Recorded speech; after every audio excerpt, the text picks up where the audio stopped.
Morning sensation family, কেমন আছো তোমরা সবাই? সকাল সকাল ব্লগটাকে স্টার্ট করছি। ওইদিকে ভাত ডাল চেপে গেছে, এদিকে ব্রেকফাস্টের জোগাড় হচ্ছে, মানে মিমলি ব্রেকের শর্ট ব্রেকে। আর এদিকেও আর ড্রাগন ফ্রুটসটা কাটতে গিয়ে দেখলাম এই ড্রাগন ফ্রুটসটা লাল। আমি প্রথমবারই দেখলাম, শুনেছি কিন্তু এবার প্রথম দেখলাম। বিটরুটের মতো। আজকে মিমলিদের স্কুলে ইলেকশন আছে, তাই জন্য স্পোর্টস ড্রেস পরে যেতে হচ্ছে। হয়ে গেছে, বেরিয়ে গেছি। আজকে আর শরীরটা আমার একদম দিচ্ছে না, একদম ব্রেকফাস্ট লাঞ্চ দুটোই বানিয়ে নিলাম। এরপরে গিয়ে ঘরটা পরিষ্কার করে একটু শোবো।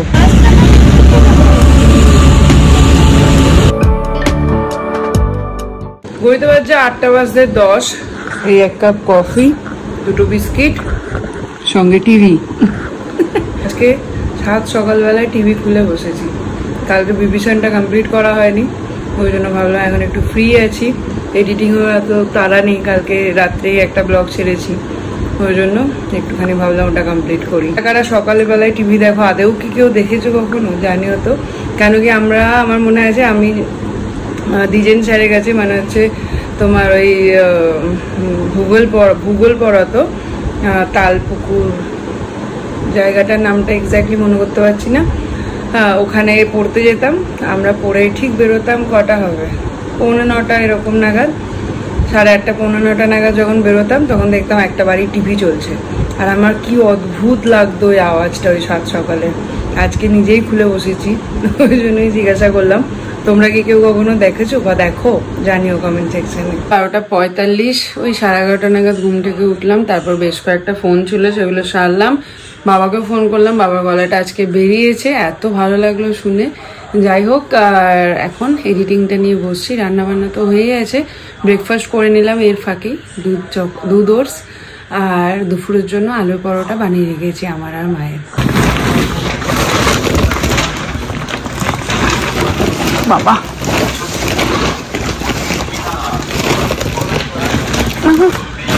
এই পড়ে যাচ্ছে মা,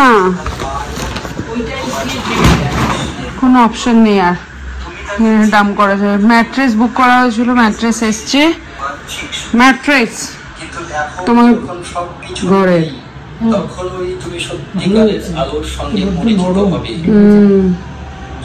ওই জন্য বুক করেছি। এই হচ্ছে আজকে আমাদের লাঞ্চের মেনু, আলু পরোটা, সুজি, চা। আমার ছোটটা বড় হয়ে গেছে, সব মঙ্গলবার একা একাই আসে। বলো কি হলো, ইলেকশনে জিতলি? কাকে ভোট দিলি? তুমি চালু হচ্ছ। দেখো স্কুলেও গল্পের বই কে নিয়ে যায় বলো তো দেখি? 8টা পার্টের মধ্যে এটা কত নম্বর? 5। এখনো 3টে বাকি। সে বাড়িতে ঠাকুমা পিসিমা গুলো থাকে না, ওইরকম এই একটা আছে, কোথাও কিছু আঁকতে পারবে না। ওই যে সবেতেই ওর হাত দেবে। কি খুলছিস কেন? শুধু খুলে দেখবো। আবার যেমন ছিল তেমন রাখবি, ওটা খুলবি না। मामा आज मेरा कस्टमर है दीदी, कौन सा साड़ी पसंद है आपको बताओ? कौन सा वाला कैसा है बताओ, मैं बोल दिखाती हूँ। पिंक कलर का प्लेन में।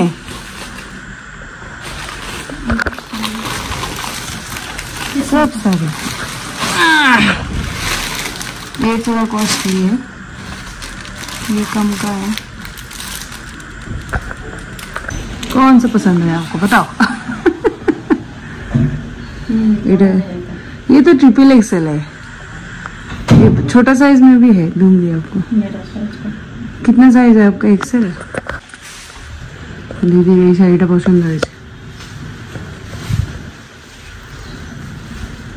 सुंदर শাড়িটা না? बहुत सुंदर है, जॉर्जेट बनारसी। हाँ हाँ 7-8 हजार नहीं, 3,000। हाँ उधर तो ज्यादा होगा, इधर ही शॉप में लेने जाओगे तो ज्यादा पड़ेगा। मैं घर से करती हूँ इसलिए कम। खुद पहनो, जचेगा तुम पे। दीदी এটা নিল इधर कोई नहीं, इधर काम करने के लिए। लेकिन बहुत सुंदर जचेगा, आप गोरी हो ना। এই শাড়িটা নিল,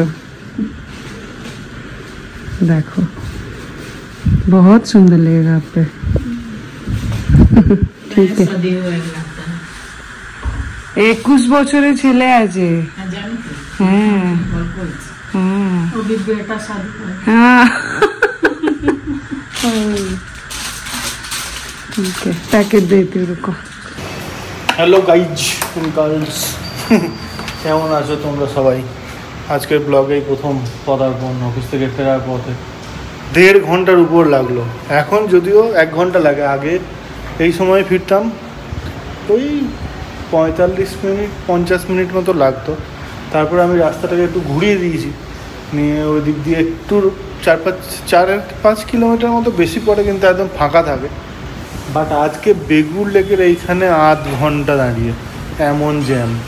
কিছু একটা হয়েছিল মনে হয়, ওই জন্য ওখানে সলিড জ্যাম ছিল, পুরোপুরি এক্সস্টেড। এবার যাই গিয়ে চান টান করি। আর কালকের ব্লগে মনে হয় একটা ভুল ইনফরমেশন দিয়েছি, রামপিয়ারির 7 বছরের জন্মদিন।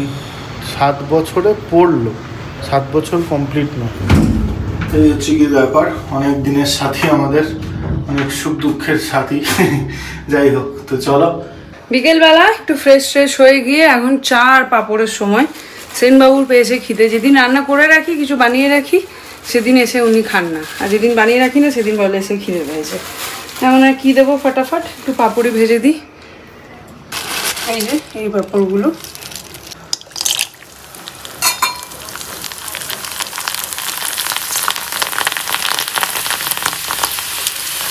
ওটাকে ডাকলাম, ছানাটাকে, দেখবে রিয়াকশনটা দেখো। কই রে,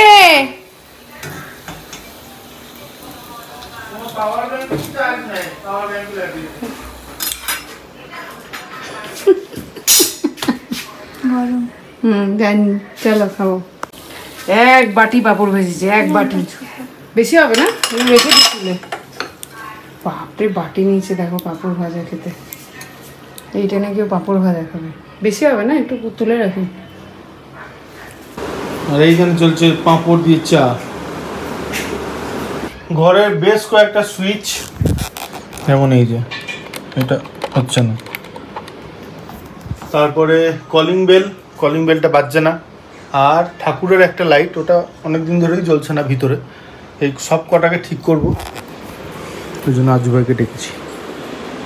এতদিন ধরে বেলটা বাজছিল না, যেই ভাইয়াকে দেখেছে বাস ঠিক হয়ে গেছে। একবার এসে বেলে সুইচটা দাবালা, টিং টিং করে বাজতে শুরু করলো। ওইখানে শুয়ে থাকলে শোনা যায় না বেলের আওয়াজ। খারাপ হয়ে গেছে তো। সকালবেলা মেয়েটা এসে আজকে পরপর আমি বলছি আসছি, এত আওয়াজ আসতে, তারপরে দৌড়ে এসে খুলে দিলাম। আমি কোথায় ছিলাম? বাথরুমে। কি হয়েছে, কি বেল লাগাবে?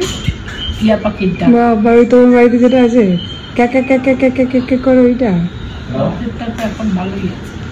ওইটাই তো, কি কি কি কি কি কি কি কি কি করে বাজে, ওইটাই তো পাখির ডাকই তো বাজে বোধ হয়। পাখির ডাক, ওটার কথা বলছি। বলছে টিয়া পাখির ডাক। লাগে হাত, আজকে একদম সব চেঞ্জ করে দেবো, তো হরে একদম চেঞ্জ। এইখানে এই লাইট দুটো কেটে গিয়েছিল, ওই দুটো চেঞ্জ। এই যে আমাদের কাজের গাড়ি গ্রিন ম্যাচ করে গেছে, গ্রিন।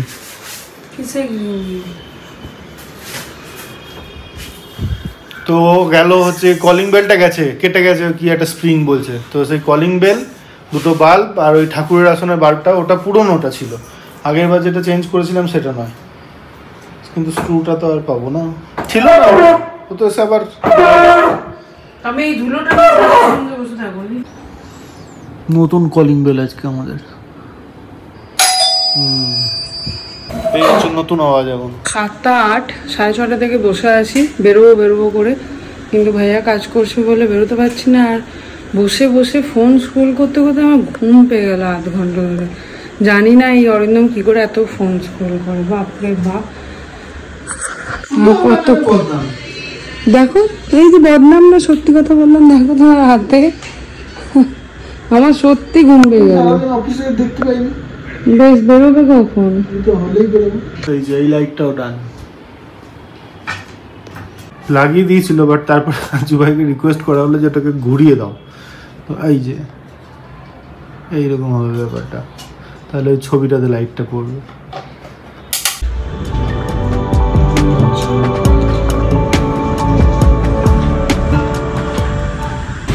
কি করছে একা একা এখানে?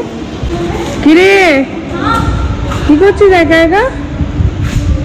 হ্যালো,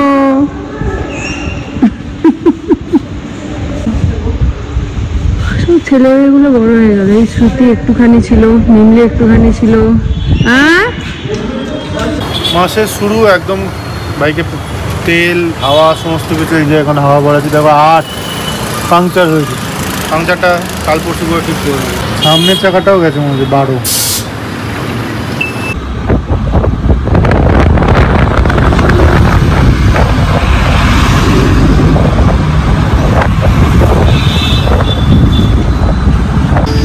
ज्यादा हीरोगिरी करता है बिना और বেশি ঠান্ডা লেগে গেছে, তাই না? তাই না? ওরে এটা মিমলি ফেলেছিল। হ্যাঁ, কেন তুই কিনেছিস? এমনি আমার জন্য কিনছিলাম, ওর জন্য দেখলাম এটা বাচ্চা। Thank you thank you.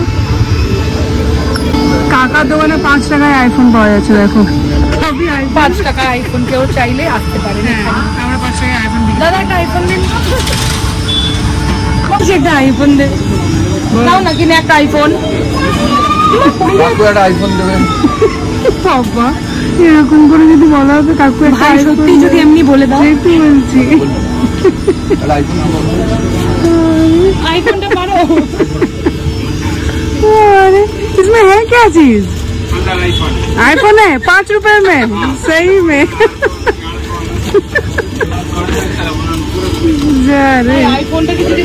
मुझे पूरा अल्फाबेट का फोन है उसमें। खोल देखिए कि आज चैट जीपीटी ना कि चटपटा चाट।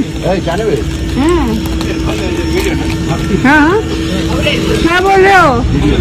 वीडियो आप भी सब्सक्राइब करना। কি হচ্ছে আমি তো খুলতেই পারছি না। দিদি দাঁত আছে তো, ফের না দাঁত দিয়ে খুলে। ফাইনালি খুলেছে।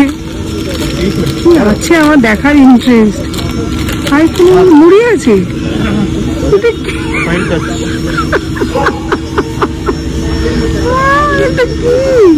এটার নাম কি করে আইফোন?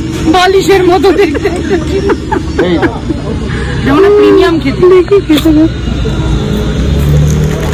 খেতে খারাপ না।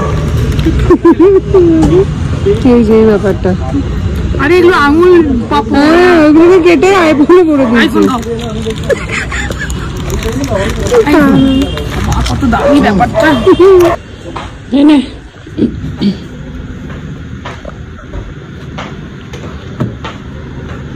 আচ্ছা তোর কাছে ওটা প্রকৃত আন্টি দিল। কি লেখা আছে? সুপার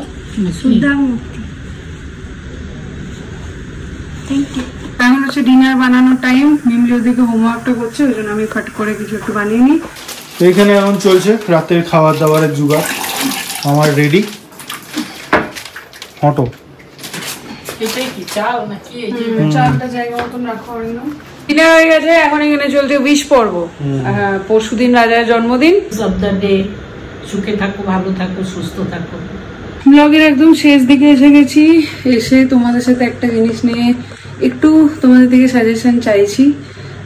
জানি না তোমরা কে কিভাবে নেবে, বাট যেহেতু ফ্যামিলি বলি তাই আজকে একটা কনফিউশনের মধ্যে আছি, তাই তোমাদের সাথে ওটা শেয়ার করছি। সেটা হচ্ছে প্রত্যেক বছরের মতন, লাস্ট বেশ কয়েকদিন ধরে ভাবছি, প্রত্যেক বছরের মতন 10th of জুলাই যেরকম বাড়িতে থাকি বা বাবার সাথে থাকি বিশেষ করে, সেরকম এবারও মনটা চাইছে যে ওই দিনটা বাবার সাথে কাটাই।